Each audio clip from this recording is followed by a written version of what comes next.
Alright, this item is a Smith Corona Deville 125 Spellwright Dictionary electric typewriter. This video is just to show that it is operable. It does come with the owner's manual, power cord, the lid for the case that is built in. So I'm going to turn it on here.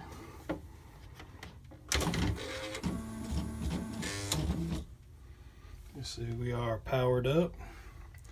I think I saw in the owner's manual you can do code Q.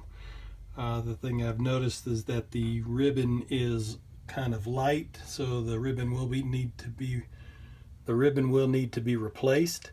It is the Series H by Corona. You can get them on Amazon.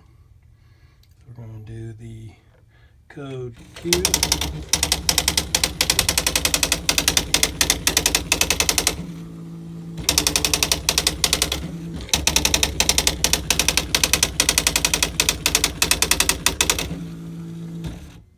So you can see the ink is pretty light. Overall condition is very good. No blemishes other than normal use and wear from the prior owner. Let's see the lid here. It does have a handle and locking case. Thanks for looking.